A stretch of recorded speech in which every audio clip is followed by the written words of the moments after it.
What is up, ladies and gentlemen? Video game viewer here, bringing you the review of Fallout 4's final DLC, Nuka World. So, I'm going to have some spoilers in this video. I want to go over the storyline, but I'm warning you guys, spoiler alert, spoiler alert, spoiler alert. You have been warned. So without further ado, the storyline to Nuka World is you get a radio message on your Pip-Boy that takes you to a monorail station on the map.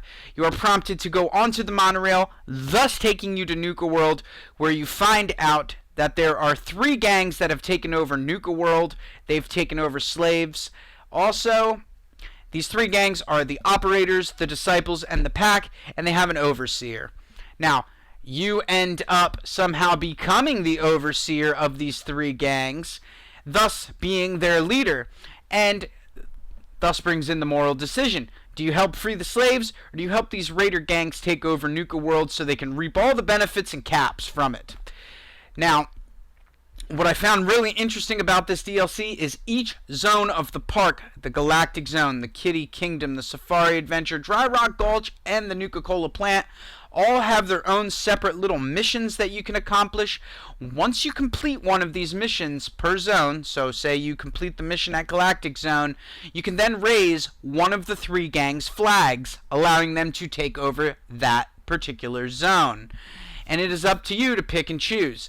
Now, there's only 5 zones, 3 gangs. They're not going to be divided up evenly.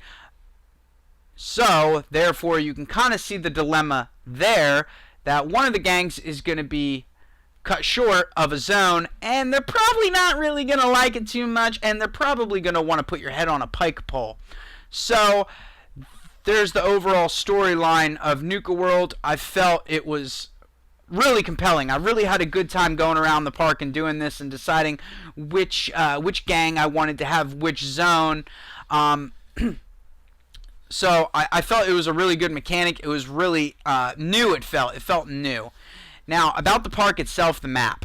I felt the map for Nuka World wasn't as big as it could have been. I wish they would have utilized all the map space, but instead Nuka World is in the center, and surrounding it is forests, and there's like a small town outside of there, and there's a power plant as well off in the distance, as well as a Red Rocky gas station. I would have liked to have seen the whole map be Nuka World, so it could have been a little bit larger.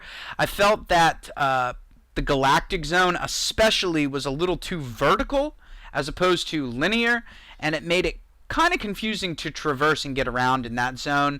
Also, the Galactic Zone felt a little more fleshed out than a lot of the other areas of the park, such as Dry Rock Gulch. Well, there wasn't a lot of rides or shops or things to see in that area of the park. Same with the Safari Adventure. There wasn't a lot to see or do there. Felt like the Galactic Zone had way more than these other parts of the park. Now, Kitty Kingdom, on the other hand, probably was the second most fleshed out area of the park. But overall, these are little nitpicky complaints. I felt that Bethesda did a great job on this DLC. I'm loving the new weapons, the new assault rifle, which basically is an AK-47. Looks and sounds and feels amazing to shoot. It's one of my new favorite weapons. It's definitely saved on my favorites tab in Fallout 4. There's new workshop items that you can play around with. Honestly, I didn't get to look at them really that much, so I'm not going to be able to give you a comprehensive list. But do I feel Fallout 4 went out with a bang? Because this is their final DLC, guys. You know, Bethesda's not putting out another DLC for Fallout 4 after this. So do I feel that this is a good DLC to exit out on? My honest opinion is yes. I feel like if you're a Fallout 4 fan and you love Fallout 4, this is a DLC that you should absolutely own. I personally like this DLC a lot better than Far Harbor. I just was not a big fan of Far Harbor. I didn't really like it. But I'm loving my time with Nuka World. I'm having a blast with it. It's so fun to walk around these parks and just explore and see all this stuff that should have families and kids around it, yet you're going through slaughtering it, and it just has this dark, twisted humor to it.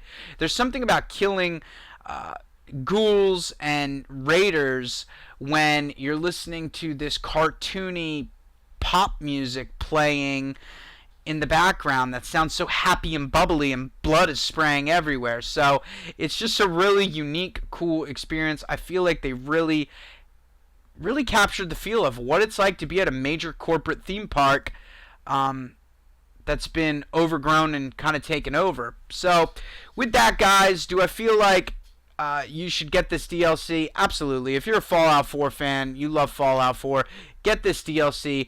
Me personally, it's probably the best DLC they've come out with for Fallout 4 since they started. Out of the 6, it's the best.